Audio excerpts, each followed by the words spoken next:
नमस्कार। न्यूज गृह एनालाइसिस एनजिएमा स्वागत छ। म विजय पौडेल। अमेरिकासँगको स्टेट पार्टनरशिप प्रोग्रामले वर्तमान सत्तारूढ गठबन्धनभित्रै दरार पैदा गरिसकेको छ।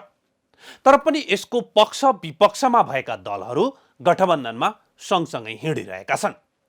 एसपीपीमा लामो रस्साकस्सीपछि सरकारले सामेल नहुने निर्णय त गर्यो, तर अमेरिकालाई पत्र लेखिरहेको छैन।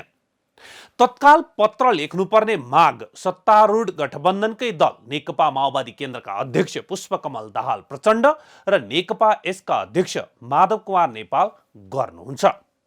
तर नेपाली काङ्ग्रेसका सभापति एवं प्रधानमन्त्री शेरबहादुर देउबा कुरा सुनेको नसुनै गरिरहनु भएको छ।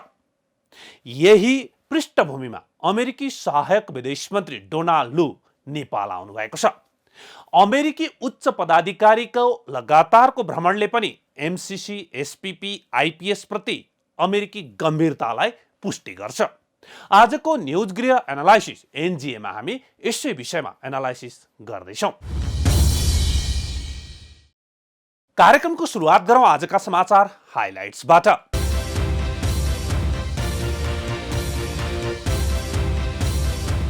अमेरिकी सहायक विदेश मन्त्री डोनाल्ड लू नेपालमा प्रधानमन्त्री शेरबहादुर देउवा र परराष्ट्र मन्त्री नारायण खड्कालाई भेट्ने कार्यक्रम तय। लूको भ्रमण नियमित रहेको अमेरिकी दूतावासको भनाई। तत्कालीन अर्थमन्त्री जनार्दन शर्मामाथि छानबिन गर्न बनेको संसदीय समितिको अन्तिम बैठक सकियो। मतभेदकै बीच टुङ्गिएको प्रतिवेदन शुक्रबार सभामुखलाई बुझाउने तयारी। राष्ट्रिय सभाबाट पनि नागरिकता ऐनको संशोधन विधेयक पारित। नागरिकता विधेयकलाई साम्प्रदायिक रूप दिएर राजनीति नगर्न सत्तापक्षका सांसदहरूको आग्रह। काठमाडौँका मेयर बालेन शाहले शपथ लिएको 50 दिन पुरा। फोहोर र शौचालय व्यवस्थापनमै अलमल्ल। बन्चरी डाँडामा भदौ 1 गतेदेखि फोहोर फाल्न नदिने प्रभावित क्षेत्र सरोकार समितिको चेतावनी। र रुसी कब्जामा रहेको खेर्सन क्षेत्र जोड्ने पुलमा युक्रेनको रकेट आक्रमण। रुसी सेनालाई बन्दोबस्तीमा समस्या पर्ने दाबी।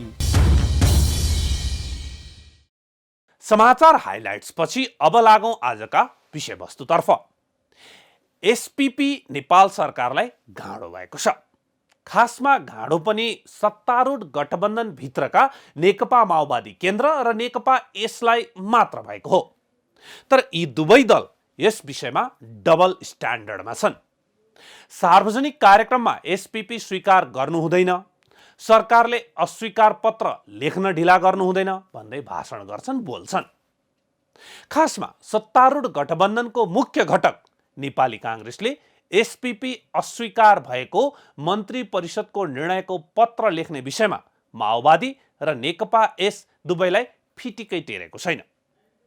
तर उनीहरू काङ्ग्रेसको पछि लाग्न बाध्य छन्।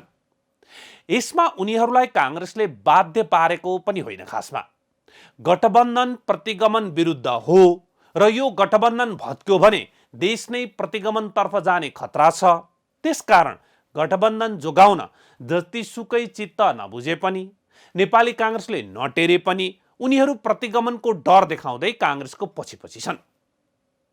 यसमा अरू कुरा त त्यस्तै हो। आसन्न निर्वाचनको हिसाब किताब पनि जोडिएको छ।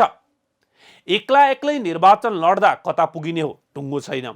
तर गठबन्धनमा रहेर निर्वाचन लडियो भने सत्ताको नेतृत्व गर्न पाइन्छ भन्ने माओवादी अध्यक्ष पुष्पकमल दाहाल प्रचण्डको ठम्याइ छ भने पार्टीको साख पनि जोगिने, सरकारमा भाग पनि पाइने भएकाले नेकपा यसले पनि गठबन्धन छाड्न सक्दैन। त्यसकारण उनीहरू जुनसुकै मूल्य चुकाएर भए पनि गठबन्धनमै बसिरहन बाध्य छन्। एसपीपीमा नेपाली काङ्ग्रेसले नटेरे पनि। यही कारण प्रतिनिधि सभाको अन्तर्राष्ट्रिय सम्बन्ध समितिको बैठकमा सत्तारूढ गठबन्धनकै दलहरूको फरक धारणा आउने गरेको छ। सत्तारूढ गठबन्धन भित्रको नेपाली काङ्ग्रेसका समिति सदस्य प्रकाशमान सिंहले अब एसपीपी समितिको छलफलको विषय नै हुन नसक्ने दावी गर्नुभएको छ। उहाँ भन्नुहुन्छ, प्रधान सेनापति र परराष्ट्र मन्त्रीले नेपाल कुनै सैन्य गठबन्धनमा सहभागी नहुने स्पष्ट पारिसकेपछि समितिले सुनेको कुराका आधारमा सो विषयमा छलफल गर्न आवश्यक छैन। प्रतिनिधि सभा अन्तर्गतको अन्तर्राष्ट्रिय सम्बन्ध समितिले सरकारले स्टेट पार्टनरशिप प्रोग्राम एसपीपीमा सहभागी नहुने पत्र अमेरिकालाई नपठाउनुको कारण माग गरेको छ। बुधबार बसेको समितिको बैठकले एसपीपीमा नेपाल सहभागी नहुने भनेर मन्त्री परिषदको बैठकले निर्णय गरे पनि हालसम्म अमेरिकालाई पत्र नलेखेको भन्दै पत्र नलेख्नुको कारण माग गर्ने निर्णय गरेको हो। समितिको बैठकमा बोल्दै नेपाली कांग्रेसका सांसद प्रकाशमान सिंहले एसपीपीको विषयमा सुनेको भरमा संसदीय समितिमा छलफल गर्न नहुने बताउनुभयो। सांसद सिंहले अनाधिकृत कागजातको विषयलाई लिएर एसपीपीको सम्बन्धमा समितिमा छलफल गर्न नहुने धारणा राख्नु भएको हो। उहाँले प्रधान सेनापति र परराष्ट्र मन्त्रीले नेपाल कुनै सैन्य गठबन्धनमा सहभागी नहुने स्पष्ट पारिसकेको भन्दै सुनेको कुराको आधारमा सो विषयमा छलफल आवश्यकता नरहेको बताउनुभयो। आधिकारिक कागजात अध्ययन गरेर मात्रै समितिले एसपीपीमा सरकारको भूमिकाको बारेमा धारणा बनाउनु उपयुक्त हुने उहाँको भनाइ छ। अब चाहिँ प्रधान सेनापति अब यही कमिटीमै आएर उहाँले चाहिँ बोलेर गएको हाम्रो चाहिँ मन मस्तिष्कमा चाहिँ तालै छ। यो चाहिँ के हो भन्दाखेरि यो चाहिँ कुनै पनि यो चाहिँ मिलिट्री अलायन्समा चाहिँ त्यसमा चाहिँ हामी चाहिँ संलग्न हुने चाहिँ त्यो कुरा छैन भनेर चाहिँ उहाँले पनि भन्नुभएको र परराष्ट्र मन्त्रीज्यू पनि यही कमिटीमा आएर चाहिँ उहाँले पनि आफ्नो कुराहरू राख्दाखेरि यो चाहिँ उहाँले चाहिँ बोलेको यसमा चाहिँ रेकर्डमा गयो भने चाहिँ हामी पाइहाल्छौँ। त्यो कारणले गर्दाखेरि यो चाहिँ सुनेको भरमा रेको भरमा चाहिँ यो चाहिँ के हो भन्दाखेरि यो चाहिँ कुनै अथोरिटी नभएको चाहिँ डकुमेन्टको यो चाहिँ विषयलाई लिएर चाहिँ हामीहरू चाहिँ धेरै समय चाहिँ त्यसमा चाहिँ छलफल गर्नु चाहिँ यो राम्रो हुँदैन भन्ने चाहिँ मलाई चाहिँ लागेको छ। यो अमेरिकी राज्य साझेदारी कार्यक्रमका सम्बन्धमा जुन 10 बुँदे मसौदा आएको थियो त्यो मसौदामा उल्लेख भएका सम्पूर्ण कुराहरूलाई नेपालमाथि थोपर्न उहाँ भित्रभित्र क्रियाशील हुनुहुन्छ भन्ने व्यापक चर्चा छ।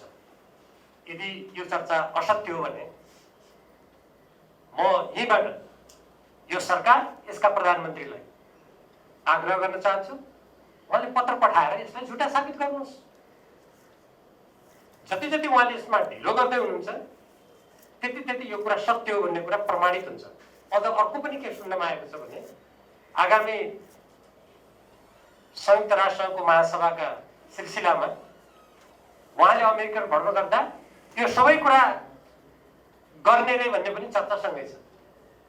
जब सरकारले आफैले गरेको निर्णय कार्यान्वयन गर्दैन, संसदको निर्देशनलाई मान्दैन, संविधानका धाराहरू मिच्छ, अन्तर्राष्ट्रिय सम्बन्ध समितिको निर्देशन मान्दैन, त्यति बेला राष्ट्रहित विपरीत एउटा शक्ति राष्ट्र अमेरिकाको सैनिक अखाडा नेपाललाई बनाएर आज जुन विश्वका ठुला ठुला शक्ति राष्ट्रहरू अनेक प्रकारका द्वन्द्वमा तीव्र प्रतिस्पर्धा गरिरहेका छन्, त्यो भुमरीमा नेपाललाई धकेल्न वर्तमान सरकार र यसका प्रधानमन्त्री उद्धत छन् भन्ने कुरा किन नभने। त्यस्तै नेकपा माओवादी केन्द्रका सांसद सुदन किरातीले एसपीपीमा नेपाल सामेल नहुने पत्र अमेरिकालाई नपठाउनुले अँध्यारो कुनामा खिचडी पाक्दैछ भन्ने शङ्का उत्पन्न भएको बताउनुभयो। उहाँले सरकारले आफ्नो परराष्ट्र नीतिलाई दरो गरी पक्रन नसकेको टिप्पणी गर्नुभयो। ढिलो गर्नुको कारण कतै कुनै अँध्यारो कुनामा फेरि खिचडी पाक्दैछ कि भन्ने शङ्का त नेपाली जनतालाई सधैँ भइ नै रहन्छ। छिटोभन्दा छिटो सरकारले अथवा सरकार समक्ष भिन्न निकायसँग हामीले मागेको डकुमेन्ट्सहरू तपाईँको चाहिँ आउनुपर्छ भन्ने कुरालाई फेरि एकचोटि हामीले पुनर्स्पष्ट गरेर जानुपर्छ जस्तो लाग्छ। अब अहिले यो हाम्रो सेनापतिको जहाँसम्म भ्रमण छ यो सार्वभौमिक संसदलाई यो जानकारी हुनुपर्छ। राष्ट्रिय गम्भीर प्रकृतिको सुरक्षाको सवाल आएको हो भने हाम्रो जबरजस्तीको कुरा नहुन पनि सक्छ त्यो बेला। तर साधारण परिस्थितिमा तपाईँको चाहिँ एउटा सेना प्रमुखले अर्को देशको भ्रमण र तालिमको सन्दर्भमा चाहिँ त्यो सार्वभौमिक संसद जानकार हुनुपर्छ। हामी जनताको प्रतिनिधि हौँ भन्ने कुरा म राख्न चाहन्छु। अब यो अन्तर्राष्ट्र सम्बन्धी हाम्रो अथवा परराष्ट्र नीति सम्बन्धी नेपाल सरकारले दरोसँगले आफ्नो नीति नपक्रेको त अहिले पनि अनुभव हामीलाई सधैँ भइराखेकै छ। यस्तै जनता समाजवादी पार्टी नेपालकी सांसद रेणुका गुरुङले नेपाललाई शान्ति क्षेत्र बनाउने प्रस्ताव पुनः अगाडि बढाउनु पर्ने बताउनुभयो। उहाँले विश्व द्वन्द्वमा फसिसकेको भन्दै नेपाललाई शान्त क्षेत्र बनाउनु अपरिहार्य रहेको बताउनुभयो। हामी त नेपाललाई शान्ति क्षेत्र प्रस्ताव अगाडि बढाउन चाहन्छौँ। इन्डियाले अहिलेसम्म पनि नेपाल शान्ति क्षेत्रको प्रस्तावलाई साइन गरेको छैन। त्यही भएर पनि हामीलाई अलिक होइन शङ्का त लाग्छ नि। त्यही भएर हामीले यो नेपाललाई चाहिँ शान्ति क्षेत्रको प्रस्ताव अगाडि बढाउनु पर्छ। अहिले हाम्रो अपरिहार्य अब अहिले यही भइरहेको विश्व नै अब द्वन्द्वमै यहाँ फसिसक्यो। त्यही भएर यो म भन्न चाहन्छु यो शान्ति क्षेत्रलाई चाहिँ हामी फेरि पनि प्रस्ताव अगाडि बढाउँ। यस्तो अवस्थामा नेपालले कुनै पनि मिलिट्री एलायन्सबाट अलग रहन र आफ्नो देशको परराष्ट्रिय नीति बमोजिम असंलग्न नीतिलाई पनि जोड दिनुपर्छ। सांसद गुरुङले नेपाल सैन्य गठबन्धनबाट अलग हुनुपर्ने र असंलग्न परराष्ट्र नीतिलाई जोड दिनुपर्ने बताउनुभयो। सत्तारूढ गठबन्धनभित्र रहेका नेकपा माओवादी केन्द्र र नेकपा यसलाई एसपीपी चित्त बुझेकै छैन। झन् प्रतिपक्षी दलहरू त यसको विपक्षी नै भइहाले। गठबन्धनभित्रै माओवादी र नेकपा एस तथा नेकपा एमाले लगायतका प्रतिपक्षी दलहरूको दबावमा मन्त्री परिषदले एसपीपी अस्वीकार गर्ने निर्णय त गर्यो, तर त्यो निर्णय भएको लामो समय भइसक्दा पनि अमेरिकालाई अस्वीकार पत्र भने सरकारले लेखेको छैन। यसपछि फेरि माओवादी र नेकपा एस तथा प्रतिपक्षी दलहरूकाले सरकारलाई पत्र किन नलेखेको भनेर दबाब दिन थालेका छन्। परराष्ट्र मन्त्रालय मन्त्री परिषदको निर्णय अध्ययन भइरहेको भनेर हास्यास्पद तर्क गरिरहेको छ भने नेपाली काङ्ग्रेस सत्ता सहकर्मी दल तथा प्रतिपक्षी दल कसैलाई पनि नटेरेर बसिरहेको छ। हुन त माओवादी र नेकपा यसले एमसीसीमा यस्तै रणनीति अपनाएका थिए, बाहिर बाहिर विरोध, भित्रभित्र समर्थन। त्यही बुझेको नेपाली काङ्ग्रेसले अहिले अटेर गरेको हुन सक्छ। यसले अन्तर्राष्ट्रिय समुदायमा हाम्रो विश्वास गुमिरहेको छ भने हाम्रै धर्म अथवा असंलग्न नीति विरुद्ध कहिले अमेरिका त कहिले चीनतर्फ ढल्कने नीतिले गर्दा अमेरिका र चीन खुला वाक युद्ध गर्न थालेका छन्। नेपाललाई दबावमा राख्न अमेरिकी उच्च पदाधिकारीहरू लगातार नेपाल आइरहेका छन्। मङ्सिरमा एमसीसी संसदबाट पास गराउन मुख्य भूमिका खेल्नुभएका दक्षिण एसिया हेर्ने अमेरिकी विदेश मन्त्री डोनाल्ड लू फेरि 2 दिने भ्रमणमा नेपाल आइपुग्नु भएको छ। नेपालले एसपीपी अस्वीकार गर्ने निर्णय गरेको तर सरकारले पत्र लेख्न आनाकानी गरिरहेको पृष्ठभूमिमा नेपाल आइपुग्नुभएका लूको भ्रमण एसपीपीमै केन्द्रित छ। हामीले एनजेमा पटक पटक भनेका छौँ, एमसीसी, एसपीपी, आइपीएस लगायतका कुरा नेपालभन्दा धेरै गुणा बढी अमेरिकी आवश्यकता हो र अमेरिका जुनसुकै मूल्यमा जतिसुकै समय पर्खेर भए पनि यो कार्यान्वयनमा लैजान चाहन्छ। प्राध्यापक डाक्टर विष्णु पाठक भन्नुहुन्छ, एसपीपीका लागि 16 वर्ष कुरेको अमेरिका महाशक्ति राष्ट्रहरू भारतलाई हेर्न र तिब्बतलाई अलग गर्न चीनलाई घेर्न एमसीसी अधिकारीहरूको नाममा आफ्ना सेना नेपाल जस्तो रणनीतिक भूमिमा भित्र्याउन चाहन्छ। एसपीपी उसको चासोको विषय हो। सांसद देव गुरुङले पनि संसदमै भनिसक्नु भएको छ, एसपीपी सम्झौता नहुने भएपछि अन्य वैकल्पिक नामहरूबाट सैन्य सम्झौताको विषय राखेर काम भइरहेको छ।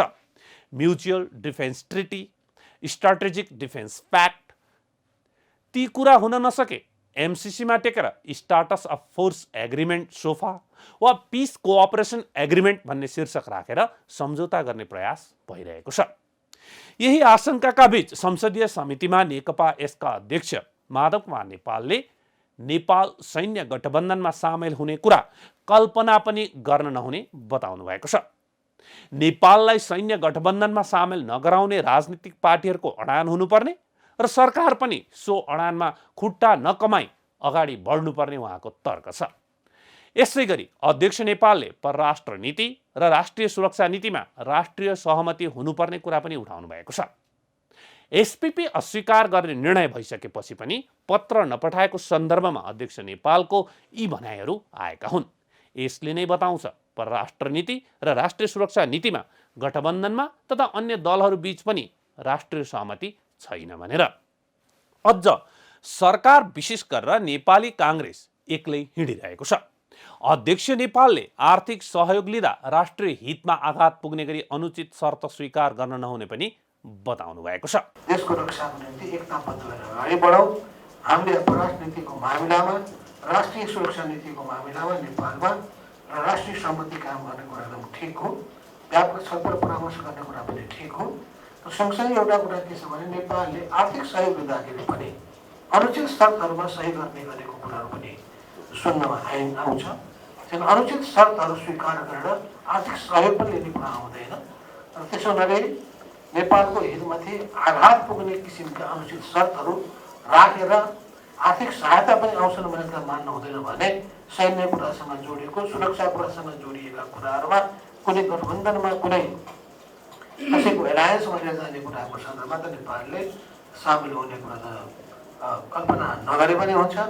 नेपालीहरूको यो अडान हो, नेपालका पार्टीहरूकोमा लाग्छ यही अडान हुनुपर्दछ र त्यो अडानमा चाहिँ अहिलेको सरकारले पनि खुट्टा नकमाइकन अगाडि बढ्नुपर्छ। नेपालको हितमाथि आघात पुग्ने किसिमका अनुचित शर्तहरू राखेर आर्थिक सहायता पनि आउँछन् भने मान्नु हुँदैन। सैनिक कुरासँग जोडिएको सुरक्षासँग जोडिएका कुराहरूमा कुनै गठबन्धनमा कुनै कसैको एलायन्स बनेर जाने कुराको सन्दर्भमा नेपालले सामेल हुने कल्पना नगरे पनि हुन्छ। नेपालीहरूको यो अडान हो। नेपालका राजनीतिक पार्टीहरूको यही अडान हुनुपर्दछ। त्यो अडानमा अहिलेको सरकारले पनि खुट्टा नकमाइकन अगाडि बढ्नुपर्दछ। यो माधव नेपालजीको भनाइ हो। यही अन्तिम कुरा खुट्टा नकमाइकन अगाडि बढ्नुपर्नेमा वर्तमान सरकार खुट्टा कमाइरहेको छ। एसपीपी सम्बन्धी मन्त्री परिषदको निर्णयको पत्र लेख्न र यसमा सत्तारूढ गठबन्धनमा बसेर नेकपा माओवादी केन्द्र र नेकपा यसले सरकारलाई साथ दिएर खुट्टा कमाइरहेका छन्। प्रतिनिधि सभाको अन्तर्राष्ट्रिय सम्बन्ध समितिमा यो विषयलाई लिएर यसअघि पनि धेरै बहस भइसकेको छ। एसपीपीका विषयमा समितिमा उपस्थित भएर परराष्ट्र मन्त्रीले नै पनि जवाफ दिइसक्नु भएको छ। उहाँले एसपीपी कुनै सैन्य सम्झौता नभएको बताइरहँदा पनि मन्त्री परिषदले एसपीपीमा सामेल नहुने निर्णय गरेको छ। तर एसपीपीको पक्षमा रहेको नेपाली काङ्ग्रेसले गठबन्धनको बाध्यताका कारण सामेल नहुने भनेर मन्त्री परिषदबाट निर्णय गर्न सहमत त भयो, पत्र लेख्न भने आनाकानी गरेपछि समितिले यस विषयमा छलफलको एजेन्डा बनाएको छ। सत्तारूढ गठबन्धनको मुख्य घटक नेपाली काङ्ग्रेसका नेता प्रकाश मानसिंहले यो समितिको एजेन्डा नै बन्न नहुने बताइरहेका बेला समितिले सरकारले स्टेट पार्टनरशिप प्रोग्राम एसपीपीमा सहभागी नहुने पत्र अमेरिकालाई नपठाउनुको कारणमा आएको छ। समितिको निर्णयमा उल्लेख छ, एसपीपीमा नेपाल सहभागी नहुने भनेर मन्त्री परिषदले बैठकबाटै निर्णय गरे पनि हालसम्म अमेरिकालाई पत्र नलेखेको भन्दै पत्र नलेख्नुको कारण माग गर्ने निर्णय गरिन्छ। समितिले 3 पटकसम्म सरकारका सम्बद्ध निकायहरूलाई पत्राचार गरी एसपीपी सम्झौतासँग सम्बन्धित कागजात माग गरे पनि नपाएकाले सो कागजात प्राप्त गर्न नसक्नुको कारण पनि माग गरेको छ। समितिका सभापति पवित्रा निरौरा खरेलले समितिको निर्णय सुनाउँदै यो कुरा बताउनु भएको हो। प्रधान सेनापति अस्ट्रेलिया गएको कुराहरू चाहिँ हामीले जानकारी पायौँ। अब यो के का लागि जानु भएको हो भन्ने खालको कुराहरूलाई जानकारी छैन। त्यसले गर्दा आधिकारिक रूपमा आधिकारिक ठाउँबाट यो जानकारी हामी दिन चाहन्छौँ। यसले गर्दा आजको बैठकमा हामीले त्यो निर्णय गर्नुपर्ने हुन्छ भन्ने मलाई लाग्छ। आधिकारिक ठाउँबाट के का लागि चाहिँ जानु भएको हो। अब हल्ला विभिन्न किसिमको आउँछ आइरहेको छ। अब आइपिएसको सन्दर्भमै छलफलमा चाहिँ जानुभएको हो भन्ने खालको कुरा छ। होइन घुमाएर चाहिँ एसपीपीलाई पास गर्नका लागि चाहिँ हो भन्ने खालको कुरा पनि आएको छ। तर हामी हल्लाका पछि लागेका छैनौँ र हामी आधिकारिक तथ्य परक ढङ्गले चाहिँ यो प्रमाण हामी लिन चाहन्छौँ। अहिलेको सन्दर्भमा माननीय सदस्यले भने जस्तै फेरि एकचोटि हामी मन्त्रालयलाई पत्रचार गर्नेछौँ, रक्षा मन्त्रालयलाई हामी पत्र पठाउनेछौँ र यी विषयमा एसपीपीकै सन्दर्भमा एसपीपीमा नेपाल सहभागी नहुने भनेर अमेरिकालाई लेख्नुपर्ने पत्र आजसम्म किन गइरहेको छैन, नजानुको कारणहरू के हुन् र हामीले मागेका डकुमेन्टहरू हामीले प्राप्त गर्न नसक्नका कारणहरू के हुन् र यो हामीले प्राप्त गर्न सक्छौँ या सक्दैनौँ डिक्लेयर यसको लागि प्रष्ट किसिमको चाहिँ जानकारी होस् भनेर हामी विभिन्न पत्रचार गर्ने कुराहरू चाहिँ यहाँहरू समक्ष राख्न चाहन्छु। अस्ति भर्खरै मङ्सिरमा नेपाल भ्रमण गरेर फर्कनुभएका अमेरिकाका दक्षिण एसिया हेर्ने सहायक विदेश मन्त्री डोनाल्ड लू फेरि नेपाल भ्रमणमा हुनुहुन्छ। अमेरिकाले नेपाललाई यति चासो दिएर किन हेरिरहेको छ सजिलै बुझ्न सकिन्छ।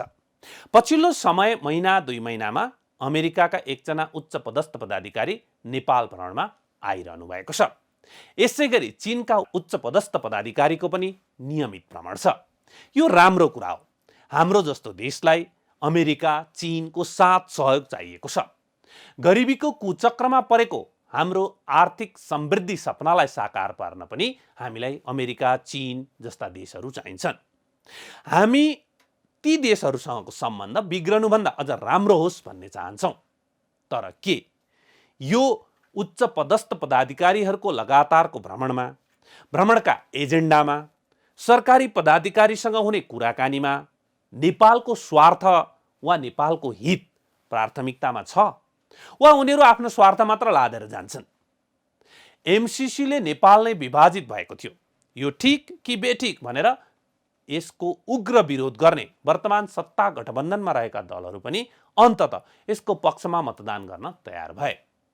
त्यति बेला नेपालको संसदबाट एमसीसी पास नभएमा र अप्ठ्यारो पर्ने भएरै होला त्यसलाई प्राथमिकता दिँदै अमेरिकी सहायक विदेश मन्त्री लू नै मङ्सिरमा नेपाल भ्रमणमा आउनुभएको थियो।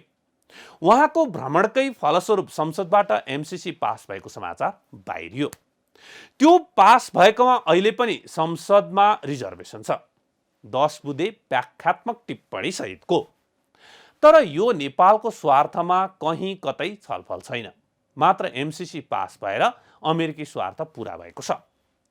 यस्तै अहिले एसपीपीका सम्बन्धमा विवाद छ। मन्त्री परिषदले एसपीपीमा नजाने निर्णय गरिसकेको छ। सत्तारूढ गठबन्धनकै दलहरू तत्काल पत्र लेख्नु भन्छन्, तर सरकार पत्र लेखिरहेको छैन। यस्तो पृष्ठभूमिमा आउनुभएका विदेश मन्त्री लूले सरकारलाई निर्णय फिर्ता लिने निर्णय गराउन सफल हुनुहुन्छ कि पत्र नलेखेको विषयमा आपत्ति जनाइरहेका दलहरूलाई फकाउन सफल हुनुहुन्छ कि, जसले गर्दा ती दलले एमसीसीमा जस्तै यू टर्न लिनेछन् वा अहिले चर्चामा आए जस्तो फरक नामबाट एसपीपी गराउन डोनाल्ड सफल हुनुहुन्छ। त्यो भने उहाँका भेटवार्ता र सरकारको निर्णय तथा अडानहरूले नै पुष्टि गर्नेछ। तर विदेश मन्त्री लूको भ्रमणका सम्बन्धमा विस्तृत जानकारी नेपाल सरकार वा नेपालको परराष्ट्र मन्त्रालयले दिएको छैन। भ्रमणको जानकारी नै दिन नसकेको नेपाल सरकारले उद्देश्य र एजेन्डाका बारेमा जानकारी दिन सक्ने झन् कुरै भएन। अमेरिकाको सहायक विदेश मन्त्री जस्तो उच्च पदस्थ पदाधिकारी आउने कुरा परराष्ट्र मन्त्रालयको अघिल्लो नियमित पत्रकार सम्मेलनसम्म जानकारीमै थिएन। अर्थात् हामीलाई जानकारी दिन नसकेको मन्त्रालयलाई यस विषयमा थाहा नै थिएन। यहाँ अप्ठ्यारो पर्दै गएपछि यस विषयमा कुरा गर्न अमेरिकी सरकारले अकस्मात सहायक विदेश मन्त्री लूलाई नेपाल पठाउने निर्णय गर्यो र नेपाल सरकारले आउँछु भन्नेलाई रोक्न सक्ने कुरा भएन। यस विषयमा एक कूटनीतिज्ञले भनेको कुरा यहाँ सम्झन्छु। म आउँछु भन्छन्, नआऊ भन्न मिल्दैन, तर आउने मिति, एजेन्डा, उद्देश्य कहिल्यै केही थाहा हुँदैन। अहिले पनि अमेरिकी सहायक विदेश मन्त्री लूको भ्रमण र एजेन्डा परराष्ट्र मन्त्रालयले अन्तिम समयसम्म सार्वजनिक गर्न सकेको छैन। कोसँग भेट्ने आधिकारिक भ्रमण सूची पनि छैन। सञ्चार माध्यममा स्रोतलाई उल्लेख गर्दै प्रधानमन्त्री र परराष्ट्र मन्त्रीसँग भेट्ने तथा एमसीसी र एसपीपीका बारेमा कुरा गर्ने समाचारहरू बाहिरिएका छन्। लू तिनै अमेरिकी पदाधिकारी हुन् जसले गत माघमा प्रधानमन्त्री शेरबहादुर देउबा, नेकपा माओवादी केन्द्रका अध्यक्ष पुष्पकमल दाहाल प्रचण्ड तथा नेकपा एमालेका अध्यक्ष केपी शर्मा ओलीलाई टेलिफोन गरेर एमसीसी फिर्ता भए ठिक नहुने भन्दै चेतावनी दिएको समाचार बाहिरिएको थियो। हाम्रो नेतृत्वलाई अमेरिकन पदाधिकारी आउँछन्, बोलाउँछन् वा फोन गर्छन् र चेतावनी दिन्छन्। चीनका पदाधिकारी आउँछन्, बोलाउँछन् वा फोन गर्छन् र चेतावनी दिन्छन्। यसै गरी भारतका पदाधिकारी आउँछन्, बोलाउँछन् वा फोन गर्छन् र चेतावनी दिन्छन्। तर हामी कमजोर छौँ, केही गर्न सक्दैनौँ, किनकि हामी परराष्ट्र सम्बन्धलाई सत्तामा उक्लने र टिकिरहने अस्त्र बनाएर राजनीति गर्छौँ। यसकारण कमजोर छौँ। हामी आन्तरिक विषयमा जति राजनीति गरे पनि, जति विवाद गरे पनि विदेश सम्बन्ध र कूटनीतिमा एकमत हुने र जुन सरकार छ त्यो सरकारलाई विदेश सम्बन्ध सञ्चालन गर्न सहयोग गर्ने, हरेक भेटघाट र भ्रमण तथा कुराकानी नेपालको परराष्ट्र मन्त्रालयमा रेकर्डमा राख्ने हो भने कहिल्यै कमजोर हुँदैनौँ। हस्त न्युज गृह एनालाइसिस एनजिए आजलाई यति नै। हामी सबैलाई बिदा दिनुहोस्। नमस्ते।